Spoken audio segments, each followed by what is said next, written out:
हमारी अवाम इतनी पागल है कि इन्होंने कोई प्रोज एंड कॉन्स नहीं देखने होते। जज्बाती लोग हैं, जज्बाती बातों के ऊपर आ जाते हैं। इनको कोई इसराइल को गाली दे दे, अमेरिका को गाली दे दे, इंडिया को गाली दे दे, ये तालियां मारने लग जाते हैं। इनको अपनी औकात भूल जाते हैं कि किस इनकी क्या हालत है, ये ना इनकी कोई कंट्रीब्यूशन है। हाथ में इतना बड़ा कटोरा इन्होंने पकड़ा हुआ है, मोइशत जो है वेंटिलेटर के ऊपर, बल्कि आखिरी सांसें ले रही है। पॉलिटिकली कोई हाल नहीं है। जो आपका सबसे पॉपुलर लीडर है वो जेल में साड़ा रहा है। कोई जमहूरियत नाम की चीज नहीं है। लेकिन पूरी दुनिया की सरदर्दी का ठेका जो है इस्लाम का किला ये बने हुए हैं। फलस्तीन में क्या हो रहा है, वो हामिद मीर कहता है जी मिसाइलों का रुख ही कम से कम इसराइल की तरफ कर दो। अच्छा, जो होगा उसका बर्दाश्त तुम करोगे? तुम अगर इतना ही तुम्हें मरने का शौक है, पूरे मुल्क को क्यों लेके मरते हो? खुद चले जाओ उधर। जाना किसी ने नहीं है वहां पे, कोई नहीं वहां पे जाएगा। एक वो कराची में कुछ इस तरह के शोबदेबाज किस्म के मौलवी निकले थे घोड़े के ऊपर बैठ के हम फलस्तीन जा रहे हैं, हाथों में तलवारें पकड़ी हुई थी। इतने जाहिल और डफर लोग हैं। वो ड्रामेबाजी लोग आवाम को बेवकूफ बनाने के लिए जज्बाती बातें कर ली, तालियां मरवा ली, वाह जी वाह, काम हो गया। अमेरिका से पंगा ले लें जी, जेब में कुछ है नहीं, ठन ठन गोपाल, लेकिन गाली देने में सबसे आगे हैं। लेकिन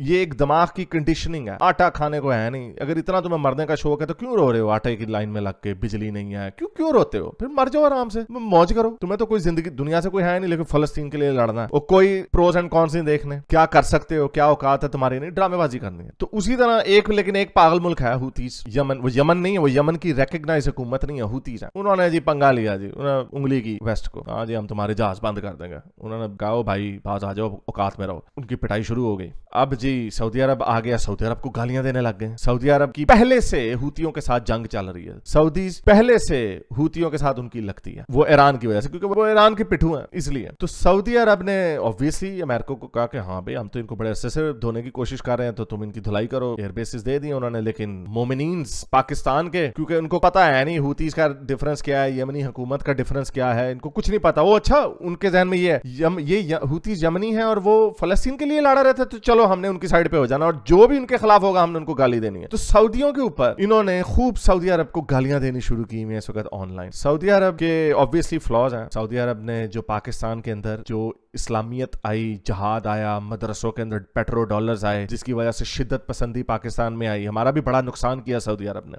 79 के अफगान जहाज से पहले पाकिस्तान इतना बुरा नहीं था मजहबी एतबार से। ठीक है, हमारी फाउंडेशन शुरू से ही गलत थी, शुरू से ही हमने मजहब के नाम पे मुल्क बनाया था, जिसकी वजह से हमने एक अजली दुश्मन रखा। फाउंडर ऑफ पाकिस्तान जो थे कायदे आजम मोहम्मद अली जिन्ना रहमतुल्लाह अलैह, वो उन्होंने अपना बॉम्बे का घर नहीं बेचा था। उन्होंने कहा था वो पाकिस्तान बन जाएगा, मैं आता जाता रहा करूंगा। वो ये समझते थे हमारे जी इंडिया के साथ पाकिस्तान वैसा ताल्लुक होगा जैसे अमेरिका और कनाडा का होगा। लेकिन उनको भी क्योंकि इतने गहरे, आई एम सॉरी, वो इतने गहरे थिंकर नहीं थे, उनको नहीं पता था कि जो जहर के बीज वो बो रहे थे उसका क्या नतीजा निकलेगा, उनको भी नहीं पता था। तो देखें आज से 75 साल बाद क्या हुआ, ना इधर के ना उधर के, उनसे भी दुश्मनी, उनसे भी फटा, उनसे भी पंगा, हर एक से पंगा। बहरहाल सऊदी अरब ने पाकिस्तान को अपना बना के रखा एक कि हाँ भी इनके पास एटमी हमला भी है, इस्लामी बम भी बन जाएगा। वो अच्छी उन्होंने जुल्फकार अली भुट्टो ने एक निकाली थी कि हाँ भी एटमी बम है, इस्लामी बम होगा ये। तो सऊदी अरब ने पाकिस्तान को सपोर्ट किया। पाकिस्तान नालायक मुल्क था, इकोनॉमी हमारी बद से बदतर होती गई, पेट्रोल डिफर्ड पेमेंट्स पे दे देते हैं, हमारी बहुत सारी वहां पे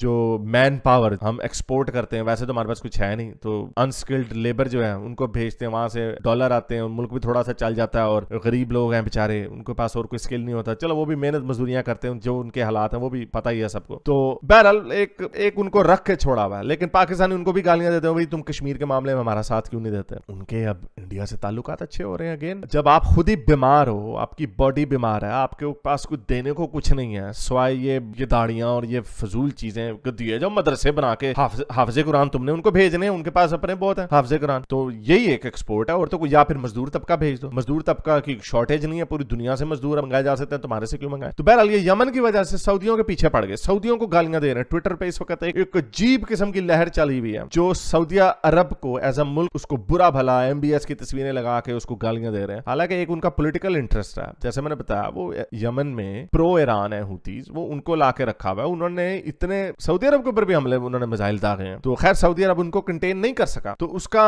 नतीजा अब क्या निकला कि एक ट्वीट वायरल हुई सऊदीज की, एक सऊदी आदमी है, ये ट्वीट के मैं अभी देख रहा हूँ इस वक्त तकरीबन 1.5 मिलियन व्यूज हो चुके हैं, और इसके अंदर खूब सऊदियों के नीचे कमेंट्स, और वो पाकिस्तान को पेल रहे हैं। मौसूफ क्या फरमाते हैं, वो कहते हैं पाकिस्तान वो मुल्क है जिसकी इकोनॉमी कई दफा कोलैप्स हो चुकी किया, लेकिन हमेशा हमने सऊदियों ने इनको फाइनेंशियल सपोर्ट दी। और इन एडिशन टू दैट, वो जो आपको याद होगा वो जो एक $3 बिलियन जाके वो कहते हैं हमारे अकाउंट में सर रख दें, और फिर वो अगले साल जब मांगते कहते हैं सर एक साल और दे दें, वो और 3 उधर से यूएई से भी, क्योंकि यूएई सऊदी अरब साथ साथ ही है, तो वो रख देते हैं इनके अकाउंट में पैसे। तो वेंटिलेटर पे जैसे मैंने आपको कहा ये चल रहे हैं, तो मांगना एक हाथ में कटोरा, दूसरे हाथ में अवाम इतनी बदतमीज हुई। इंजीनियर मिर्जा साहब कहते हैं इतने गरीब उतों दी बदतमीजी, उनको गालियां। अच्छा जी, तो वो आगे से कहता है तकरीबन 20 से 30 लाख पाकिस्तानी जो है वो सऊदी अरब में काम करते हैं, और उनके तकरीबन कोई 3 से 4 इनके अगर घर के बच्चे भी हैं, तो इसका मतलब हम तकरीबन 80 लाख पाकिस्तानियों का पेट पाल रहे हैं। और फिर उसके बदले में हमें थैंक यू तो नहीं मिलता, वो कहता हमें तुम्हारा